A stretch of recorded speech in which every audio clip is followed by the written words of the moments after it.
क्या Indian parents torture करने वाले हिटलर हैं? सिर्फ खाने पीने की देखभाल करने वाले केयर टेकर हैं? या बच्चों की भलाई का ध्यान रखने वाले वेल विशर हैं? चलिए मिलते हैं इंडियन पेरेंट्स से।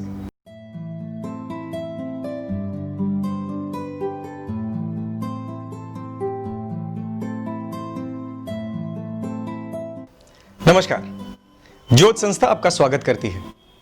आइए सबसे पहले हम पिछला सवाल देख लेते हैं। आप लोन पेरेंट्स के नाम से यूएस का पिक्चर बिगाड़ रहे हैं, लेकिन भारत में कोई लोन पेरेंट्स है ही नहीं, ऐसा तो नहीं है। भले ही कम हो, परंतु लोन पेरेंट्स होने से परिवार या समाज का क्या बिगड़ जाता है? आइए इसे समझते हैं। हमने पिछले एपिसोड में देखा कि यूएस और यूके में लाखों स्त्री और पुरुष अपने पार्टनर के मौजूद होने के बावजूद भी अकेले हाथों बच्चों को संभालते हैं। इस परिस्थिति में जॉब वगैरह में व्यस्त रहने के कारण बच्चों को वात्सल्य और प्रेम नहीं दे पाते। समाज की तरफ से भी बच्चों को भी फुल फ्रीडम मिली होती है, यानी कि कोई भी मॉरल बाइंडिंग नहीं होता। इसका परिणाम यह आता है कि बच्चे बड़े होकर क्रिमिनल माइंड वाले तैयार हो जाते हैं और समाज की बर्बादी करने में जुट जाते हैं। इसके बहुत सारे एग्जांपल्स क्रिमिनल वर्ल्ड में आज भी उपलब्ध हैं। It is a scientifically proven fact. अब आप यदि एजुकेशन के लिए उन देशों में जाएंगे तो आपके आसपास में ऐसे माइंडसेट वाले बच्चों की संख्या नेचुरली ज्यादा रहेगी। तो जरा सा शांति से सोचिए, ऐसे नेगेटिव एनवायरनमेंट में से आप क्या सीख के आएंगे। दूसरी बात, यूएस वगैरह देशों में धीरे धीरे क्रिमिनल या अय्याश बनते बच्चों को माँ या बाप कुछ भी नहीं कह सकते, क्योंकि वहां की गवर्नमेंट भी बच्चों को लिबर्टी का अधिकार देती है, जो चाहे वो करो। इसमें अगर माँ बाप भी बीच में कुछ बोलते हैं तो सरकार कहती है कि हमें बताओ, पुलिस हाजिर हो जाएगी, चिंता मत करो। इसी कारण बच्चे धीरे धीरे अपनी मनसूफी से ही जीवन जीने लगते हैं। माँ बाप तो सिर्फ केयर टेकर के जैसे रहते हैं। जैसे जैसे बच्चे बड़े होने लगते हैं तो माँ बाप भी बच्चों की परवरिश करना छोड़ने लगते हैं, अपनी पर्सनल लाइफ में और अपने मौज मजे में ज्यादा ध्यान देने लगते हैं। और बच्चे 16 साल के होते ही वो पेरेंट्स उनको कंप्लीट लिबर्टी देके अपने पैरों पे खड़े रहने के लिए कह देते हैं, यानी बच्चे भी बंधन मुक्त और माँ बाप भी स्वतंत्र। अंत में वो टीनेजर पर एजुकेशन से लेकर भविष्य की सारी रिस्पॉन्सिबिलिटी का पूरा भार एक साथ आ जाता है। ये उनके जीवन पर आता लिबर्टी का दुखद अंजाम है। लिबर्टी का परिणाम सोशल डिस्ट्रक्शन है, इतना ही नहीं, इसके फलस्वरूप राष्ट्र को भी जो भुगतना पड़ता है उसका चित्र बहुत ही करुण है। परिस्थिति यह है कि जिन बच्चों को हायर एजुकेशन लेना है उनके खर्च के लिए माता पिता जरा भी तैयार नहीं है, इसलिए गवर्नमेंट के सामने उन्हें हाथ फैलाने पड़ते हैं। गवर्नमेंट कहती है कि हम लोन देंगे, लेकिन उन टीनेजर्स के पास वो लोन को भरपाई करने की ताकत कहां है। इसी वजह से आज बच्चों पे कर्जा इतना ज्यादा है कि यूएस में वो कर्जा सेकंड नंबर पर है। उसमें से बहुत सारे बच्चे तो लोन भर ही नहीं पाते। परिणाम, हाई डिफॉल्ट रेट। आइए इस बात को फोर्ब्स के रिपोर्ट भी कैसे स्वीकार करते हैं ये दिखाते हैं। यहां पर स्टूडेंट्स पर कर्ज के बोझ और उसके स्टैटिस्टिक्स देख सकते हैं। 44.2 मिलियन स्टूडेंट्स ने 1.52 ट्रिलियन डॉलर्स की लोन ली है। ट्रिलियंस में ये स्टूडेंट्स डेप्ट में है, जिसका डिफॉल्ट रेट भी 40% से ज्यादा है। सोचिए आप, अभी आप सभी को फॉरेन कल्चर के रिजल्ट का बहुत कुछ ख्याल आ गया होगा।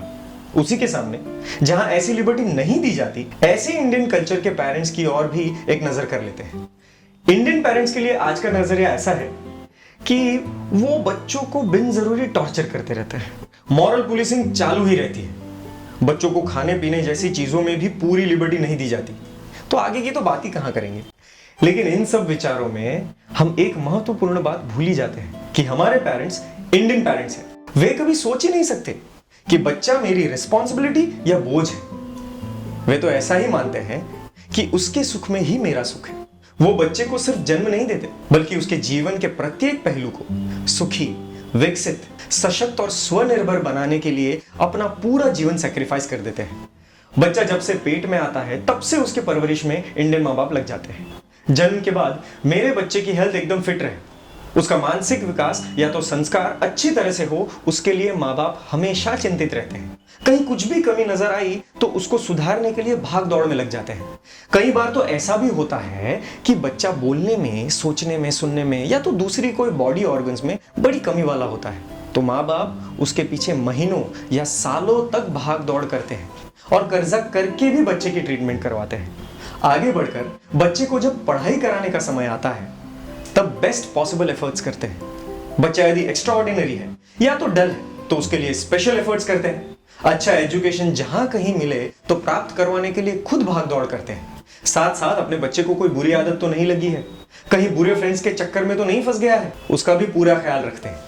जब अपनी संतान कमाने की वय में आ जाती है तब भारतीय माता पिता अपने क्रेडिट्स, अपनी गुडविल, अपना स्टेटस, अपने सोर्सेस सबको काम पे लगा देते हैं। बच्चा मैच्योर होने के बावजूद भी वो अपने पैरों पे खड़ा रहे उसके लिए वो फुल सपोर्ट देते हैं। बिजनेस हो तो अपना पूरा सेटअप धीरे धीरे हैंड ओवर करने लगते हैं और सर्विस पर लगाना जरूरी हो तो अपने हर एक सोर्स का उपयोग करके अच्छी जगह बिठाने का प्रयत्न करते हैं।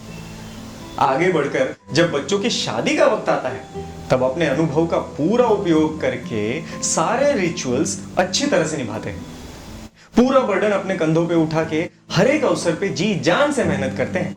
बच्चों के पीछे उनको अपनी एसेट्स बेचनी पड़े, कर्जा करना पड़े, एकदम सादगी से जीवन गुजारना पड़े तो भी सब एक्सेप्ट करके इंडियन पेरेंट्स उन्हें एक सोशल और इकोनॉमी स्टेटस या तो लाइफ गिफ्ट करते हैं।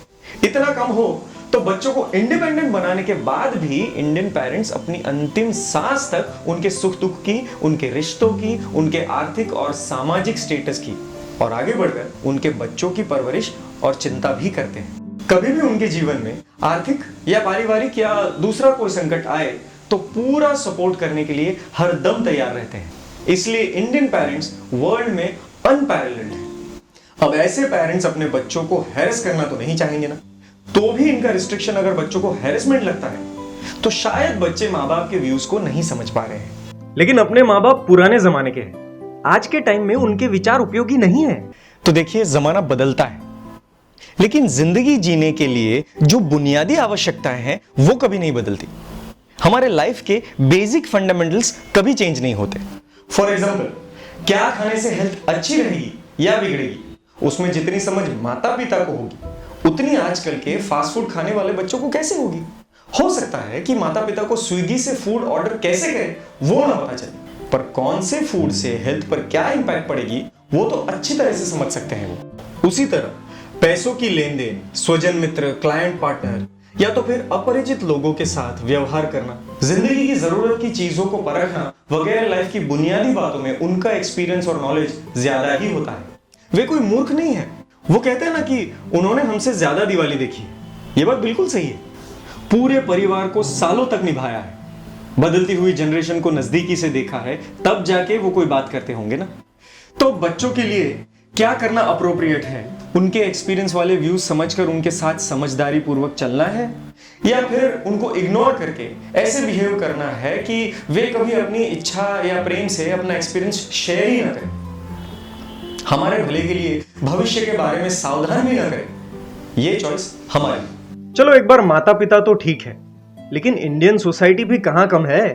अपनी पर्सनल लाइफ में कदम कदम पे सोसाइटी के रिस्ट्रिक्शंस आते रहते हैं। हर एक मनपसंद बातों पर नियमों के सिवा और कोई बात ही नहीं होती है। आपका ये क्वेश्चन ही बताता है कि हम अब तक इंडियन सोसाइटी को समझ ही नहीं पाए। देखिए, यहां सुख का वक्त हो या दुख का, इंडियन सोसाइटी हमेशा आपके साथ खड़ी रहती है। आपका जन्म हुआ, उसकी खुशियां मनाने के साथ ही पड़ोसियों के साथ आपका रिश्ता जुड़ जाता है। उसके बाद आपके सारे छोटे से छोटे मूवमेंट्स में भी आपसे जुड़े हुए रहते हैं। कोई सिचुएशन ऐसी हो सकती है कि सुख में आपके साथ ना जुड़ सके, लेकिन दुख के वक्त तो हमेशा साथ ही रहेंगे। अगर घर पे कोई बीमार हुआ, किसी को हॉस्पिटलाइज करना पड़ा, कोई दूसरी तकलीफ आ गई, अरे किसी की मृत्यु भी हुई, तो घबराइए मत, आप अकेले नहीं हैं। आपके बुलाए बगैर आपका दुख बांटने के लिए पड़ोसी रिश्तेदार आ जाएंगे। अपना रिश्ता, अपना पड़ोसी धर्म, अपना सामाजिक नाता निभाकर दुख के समय में सधियारा देंगे आपको। अगर कोई गलत राह पर जाने की सोचता है तो सोसाइटी की नजर ही उनको रोक देती है। बिना मर्यादा के कपड़े पहनना, ऑपोजिट सेक्स के साथ अनुचित वर्तन करना, खुलेआम बड़े बड़े व्यसनों का सेवन करना, खुलेआम चोरी डकैती करना, ये सारी बातें बहुत बार सिर्फ सामाजिक डर से ही रुक जाती है। शायद ये सब पर्सनल लाइफ में इंटरफेरेंस लगेगा, लेकिन ये इंटरफेरेंस नहीं है, बल्कि समाज को आपके प्रति लगाव है, उसकी निशानियां हैं। अरे ऐसे रिश्ते कहां मिलेंगे जो हम गलत रास्तों पर ना जाए उसका ध्यान रखें। जीवन में कभी भी हमें अकेले ही कठिनाइयां ना फेस करनी पड़े उसका ध्यान रखें। इसी सोसाइटी ने हमें एक सिविलाइज्ड सिटीजन बनाया है। हम परस्पर कोऑपरेटिव रहे, एक दूसरे की चिंता करें, सही राह पर रहे, स्वार्थी और जंगली ना बन जाए, वैसा एटमॉस्फेयर इंडियन सोसाइटी ही देती है। और इस एटमॉस्फेयर को सिक्योर रखने के लिए ही इंडियन सोसाइटी में थोड़े बहुत रिस्ट्रिक्शंस हैं। परंतु सबसे बड़ी समस्या ये खड़ी हो गई है कि हमारे मन में फॉरेन वे ऑफ थिंकिंग की वजह से मॉरल पुलिसिंग की तरफ एलर्जी हो गई है। पर यदि समाज को स्ट्रांग बनाना है तो मॉरल पुलिसिंग जरूरी है। इनफैक्ट ये बात लोगों को समझ में आए या ना आए, लेकिन महाराष्ट्र गवर्नमेंट को थोड़ी बहुत समझ में आती है। इसलिए महाराष्ट्र गवर्नमेंट डांस बार पे रिस्ट्रिक्शन करने का प्रयास बार बार करती है, क्योंकि डांस बार के कारण सोसाइटी में क्राइम बढ़ते हैं, ऐसा वो समझती है। लेकिन दुख की बात यह है कि जहां मॉरल पुलिसिंग को ही गुनाह माना जाता है, वैसे फॉरेन वे ऑफ थिंकिंग और फॉरेन एजुकेशन ने यहाँ के लर्नेड जजेस का भी माइंडसेट ऐसा निर्माण किया है कि एक साइड गवर्नमेंट डांस बार को बैन करती है तो दूसरी साइड कोर्ट ये बैन निकाल देता है। आज के एजुकेटेड क्लास के विचारों पर वेस्टर्न इन्फ्लुएंस की असर कितनी हो रही है, यह इस बात से साफ दिखता है। तो भी सरकार उसको रिस्ट्रिक्ट करने के लिए प्रयास कर रही है। यह समाज के लिए अच्छी बात है। ऐसे मॉरल पुलिसिंग से ही अपनी सोसाइटी, मानव समाज बनी रही है। ऐसा ही और एक पॉपुलर इंसिडेंस रिसेंटली हुआ है। सुप्रीम कोर्ट ने विवाहित पर स्त्री के साथ अन्य पुरुष के संबंध को इक्वालिटी के नाम से डिक्रिमिनलाइज किया है। जहां इक्वालिटी के तहत दोनों ओर क्राइम रखना चाहिए, वहां इक्वालिटी का ऐसा उल्टा चक्कर चलाया गया कि विवाहित स्त्री और पुरुष भी बेवफा होकर व्यवहार कर सकते हैं। सरकार भी उसमें कोई रोक टोक नहीं कर सकती, उसमें कोई बुरा काम नहीं गिन सकती। इस तरह से वहां के पॉइजनस कल्चर का इंपैक्ट हम रिसेंट वर्डिक्ट में देख सकते हैं। आज का influenced educated class western culture की ओर भारतीय संस्कारी समाज को घसीट कर ले जा रहा है, परंतु इसके बावजूद भी आज भारत की 90% प्रजा ऐसी जरूर है जो विवाहित स्त्री और पुरुष के अनैतिक संबंध को स्वीकारती नहीं है। आज भले ही कोर्ट ने इसको डिक्रिमिनलाइज किया, परंतु यदि पड़ोसियों को, कुटुंब के व्यक्ति को या समाज में किसी को भी पता चले तो अनैतिक संबंध रखने वाले स्त्री पुरुष के प्रति लोगों का अभिप्राय हल्का हो ही जाता है। और बहुत सारी एमिनेंट पर्सनालिटी का भी यही ओपिनियन आया है कि एडल्टरी क्राइम नहीं रहेगा तो पूरा भारतीय समाज धीरे धीरे कैरेक्टरलेस तैयार होगा। इस इंसिडेंट से आपको ख्याल आया होगा कि वेस्टर्न कल्चर की बहुत सारी हवा लगने के बावजूद भी इंडिया में कितना मॉरली गुड एटमॉस्फेयर है। हम अच्छा सीखे, अच्छे बने रहे, अच्छे सामाजिक मनुष्य बने रहे, उसके लिए आज भी Indian culture the best culture है। मैं आशा रखता हूं कि आपको भी इंडियन कल्चर और फॉरेन कल्चर के बारे में नया एंगल मिला होगा। अब दोनों सोसाइटी हमारे सामने है, choice is in our hands. स्वस्थता से इस बात पर विचार कीजिएगा। धन्यवाद। इन सारे वीडियोस को अगर आप साथ में देखेंगे तो आपको सवालों के जवाब तुरंत मिलेंगे और इन सारे मुद्दों को आसानी से समझने में लाभ भी होगा। अगर आपको कुछ जच नहीं रहा तो न्यूट्रल माइंड से दोबारा एक बार देखिए। फिर भी नहीं बैठ रहा तो नीचे कमेंट सेक्शन में कमेंट कीजिए और जो डिस्क्रिप्शन सेक्शन में लिंक्स दी गई है उनके जरिए आप फैक्ट्स को रिकन्फर्म कर सकेंगे।